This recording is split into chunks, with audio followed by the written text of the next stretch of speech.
আজি এটা গুৰুত্বপূৰ্ণ বিষয়ৰ ওপৰত আলোচনা কৰা হ'ব এই ভিডিঅ'টোৰ জৰিয়তে ছাত্ৰীসকলে প্ৰথমতে সুধিব পাৰে যে অসমত যদি কলেজে নাই তেনেহলে ভিডিঅ'টোৰ উদ্দেশ্য কি ভিডিঅ'টোৰ মেইন উদ্দেশ্যটো হৈছে যে প্ৰাইভেট ভেটেনাৰী কলেজৰ বিষয়ে আজি এই ভিডিঅ'টোত আলোচনা কৰা হ'ব যেহেতু বহুতে সুধি থাকে এই বিষয়ে যে প্ৰাইভেট ভেটেনাৰী কলেজত ডিগ্ৰী কৰিব পৰা যায় নে BVSc in AIDS যেটো ডিগ্ৰী আছে ভেটেনাৰী ডক্টৰৰ যেটো ডিগ্ৰী আছে এটো কৰিব পৰা যায় নে না যায় বহুতে মেসেজৰ জৰিয়তে বা ফোনৰ জৰিয়তে সুধি থাকে সেই কাৰণে আজি এই ভিডিঅ'টো লৈ আহিছো কি কি ক্ৰাইটেৰিয়া মানে চাব লগা হয় প্ৰাইভেট ভেটেনাৰী কলেজ এখনত ডিগ্ৰী কৰিবলৈ হলে কথাটো হল মই যিমানখিনি গম পাও এতিয়ালৈকে অসমৰ পৰা কোনো কেণ্ডিডেটে প্ৰাইভেটত BVSc in AIDS ডিগ্ৰী কৰা নাই আর বাকি যদি আমি অসর সুবুরিয়া রাজ্য চাব যাও ওয়েস্ট বেঙ্গল বা আমার নর্থ ইষ্টর ত্রিপুরা অরুণাচল প্রদেশ এইবিলাক ৰাজ্যৰ পৰা কিছুমান কেণ্ডিডেটে মানে প্ৰাইভেট ভেটেনাৰী কলেজৰ পৰা ডিগ্ৰী কৰা দেখা যায় প্ৰাইভেট ভেটেনাৰী কলেজ এখনৰ পৰা যদি ডিগ্ৰী কৰে BVSc NAH Bachelor of Veterinary Science and Animal Husbandry degree বা BVSc বুলিও কয় Bachelor of ভেটেনাৰী সায়েন্স গতিকে এই ডিগ্ৰীটো প্ৰাইভেট ভেটেনাৰী কলেজৰ পৰা কৰে কি মানে দিশ চাব লগা হয় কি ক্ৰাইটেৰিয়া চাব লগা হয় এই ভিডিঅ'টোৰ জৰিয়তে বিতংভাৱে আলোচনা কৰা হ'ব গতিকে ভিডিঅ'টো আৰম্ভ কৰো আজিৰ ভিডিঅ'টোত কি টপিক কভাৰ কৰা হ'ব প্ৰথম কথা হ'ল VCI কি বস্তু VCI recognise college veterinary college কি হয় এই বিষয়ে আলোচনা কৰা হ'ব তৃতীয়তে আলোচনা কৰা হ'ব কি প্ৰাইভেট ভেটেনাৰী কলেজ আছে কেইখনমানৰ নাম আলোচনা কৰিম তাৰ পাছত আমি আলোচনা কৰিম এন্ট্ৰেন্সৰ বিষয়ে কেনে ধৰণে প্ৰাইভেট ভেটেনাৰী কলেজত এডমিশন ল'ব পৰা যায় তাত আমি আলোচনা কৰিম যে কিমান ফি ষ্ট্ৰাকচাৰ হয় মিনিমাম কিমান ফি ষ্ট্ৰাকচাৰ হয় এই বিষয়ে আজি আলোচনা কৰিম VCI হৈছে ভেটেনাৰী কাউন্সিল অফ ইণ্ডিয়া গতিকে যিকোনো এখন কলেজৰ পৰা ডিগ্ৰী এটা ল'বলৈ হলে কলেজখন VCI ৰিকগনাইজ হ'ব লাগিব প্ৰাইভেট ভেটেনাৰী কলেজৰ পৰা ডিগ্ৰী কৰিলো কলেজখন VCI ৰিকগনাইজ হ'ব লাগিব আৰু সৰকাৰি যদি কলেজো হয় নতুনকৈ কলেজখন খুলিছে তেতিয়া হলেও সেই কলেজখন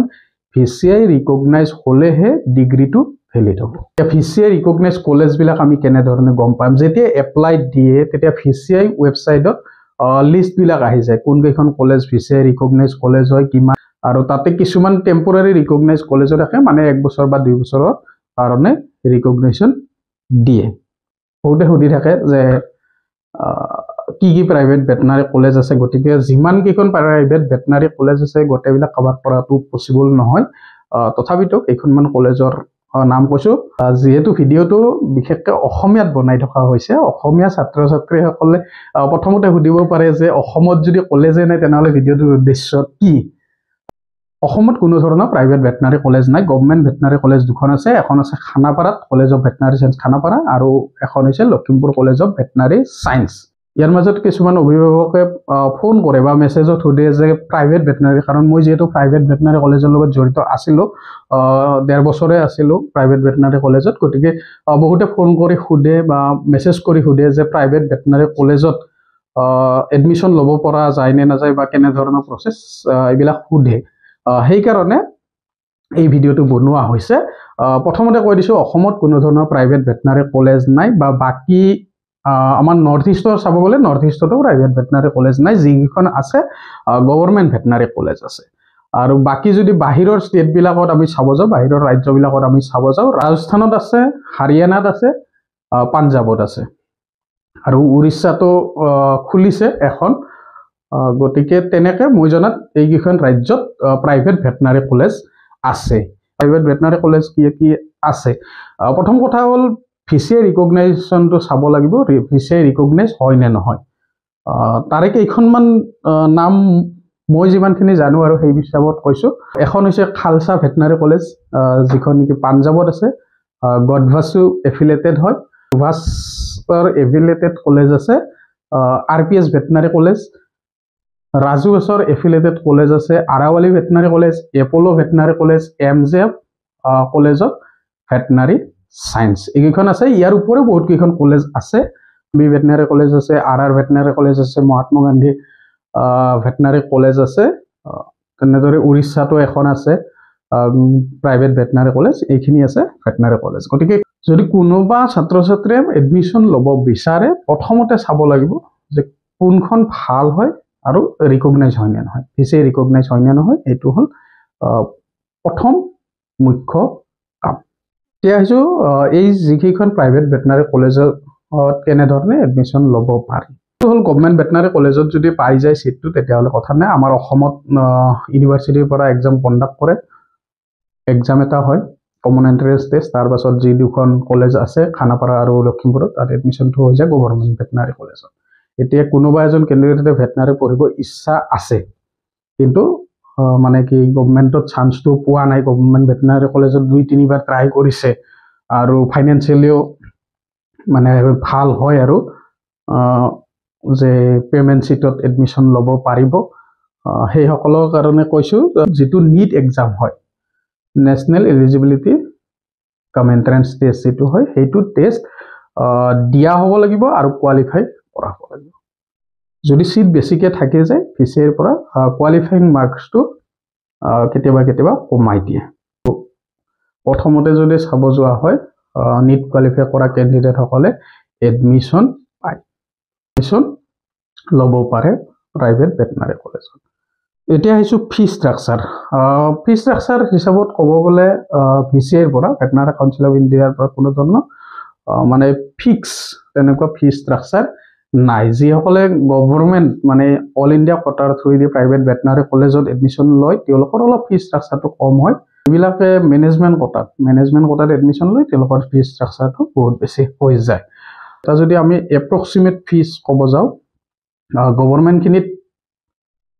5 লাখ পাৰ এনাম আহি যায়, প্ৰতি বছৰে 5 লাখকৈ। যদি আমি 5 বছৰৰ কাৰণে ধৰোঁ 25 লাখ বা 30 লাখ হৈ যায়। আৰু যদি মেনেজমেণ্ট কোটাত হয় মেনেজমেণ্ট কোটাত আৰু কেনেধৰণে ডনেশ্যন লৈছে সেই হিচাপত ফি ষ্ট্ৰাকচাৰটো বাঢ়ি যায়, মিনিমাম 25 বা 30। আৰু যদি কলেজবিলাকত চিট ৰৈ যায় তেতিয়াহ'লে ফি ষ্ট্ৰাকচাৰটো কেতিয়াবা অলপ কমাই দিয়ে, 20 লাখ বা 15 লাখলৈকে আহি যায়। এই ফি ষ্ট্ৰাকচাৰটো মানে প্ৰতিখন কলেজৰ কাৰণে বেলেগ বেলেগ হয়, কিছুমানে অলপ বেছি ফি লয়, মানে ৰিজাল্টবিলাক যদি ভাল হৈছে তেতিয়াহ'লে এই ফিজটো বেছি হোৱা দেখা যায়। আৰু যিখিনি গভৰ্ণমেণ্টৰ পৰা আহে তেওঁলোকৰ কাৰণে 5 লাখহে ইমান বছৰ আছিলে পাৰে নাম হিচাপত, এতিয়া হয়তো বাঢ়িব পাৰে কাৰণ ভিচিএৰ তেনেকুৱা কোনো ধৰণৰ ৰেগুলেশ্যন নাথাকে ফি ষ্ট্ৰাকচাৰৰ ওপৰত। এতিয়া যদি নতুনকৈ আহি যায় তেতিয়াহ'লে বেলেগ কথা। গতিকে এইখিনিয়ে কথা আজি আলোচনা কৰিব লগা আছিল প্ৰাইভেট ভেটেনাৰী কলেজৰ বিষয়ে। কিমান কেইখন প্ৰাইভেট ভেটেনাৰী কলেজ আছে, আমাৰ অসমত প্ৰাইভেট ভেটেনাৰী কলেজ নাই, গতিকে কোনোবাই যদি কৰিব বিচাৰে বাহিৰৰ কলেজত ডিগ্ৰী ল'ব পাৰে, BBSc এইচ ডিগ্ৰী বা BBSc ডিগ্ৰী ল'ব পাৰে, ভেটেনাৰী ডক্টৰৰ যিটো ডিগ্ৰী কোৰ্চ হয় এইটো ল'ব পাৰে। আৰু তাৰ কাৰণে চাব লাগিব ৰিকগনাইজ ভেটেনাৰী কলেজ। আৰু অলৰেডি ষ্টেট কেইখন কোৱা হ'ল ক'ত ভেটেনাৰী কলেজ আছে আৰু মেইন কলেজ কোনকেইখন আছে সকলোখিনি আলোচনা কৰা। ফি ষ্ট্ৰাকচাৰখিনিৰ বিষয়ে আলোচনা কৰা হ'ল। কলেজ বেলেগ বেলেগ কলেজ লৈ বেলেগ বেলেগ ফিজ হ'ব, গতিকে মিনিমাম 5 লাখ পাৰ এনাম প্ৰথম এডমিশ্যনত থাকে আৰু যদি চিটবিলাক ফিল আপ নহয় তেতিয়াহ'লে ফিটো অলপ কমি আহে। এতিয়া হোষ্টেল ফেচিলিটিৰ কথা ক'ব গ'লে কেনেকুৱা হয়, হোষ্টেল ফেচিলিটি তাত কলেজ হোষ্টেলো আছে আৰু কলেজৰ ওচৰত PG চিষ্টেমো আছে, PG চিষ্টেমতো থাকিব পাৰে পেইন গেষ্ট, আৰু কলেজ হোষ্টেলৰো ব্যৱস্থা থাকে। গতিকে এইখিনি আছিলে আজিৰ ভিডিঅ'টোত আলোচনা কৰিবলগীয়া প্ৰাইভেট ভেটেনাৰী কলেজৰ বিষয়ে সকলোখিনি কথা আলোচনা কৰা হ'ল। এডমিশ্যন ল'বলৈ হ'লে ৰিকগনাইজ ভেটেনাৰী কলেজ হ'ব লাগিব আৰু তাৰ পিছতহে ভিচিএ ৰেজিষ্ট্ৰেশ্যন বা নিজৰ ষ্টেটৰ ৰেজিষ্ট্ৰেশ্যন পোৱা যায়। ভিচিএ ৰিকগনাইজ কলেজৰ পৰা যদি ডিগ্ৰীটো কৰে তেতিয়াহে কামত আহিব। এইখিনি আছিল আজিৰ ভিডিঅ'টোত, ধন্যবাদ।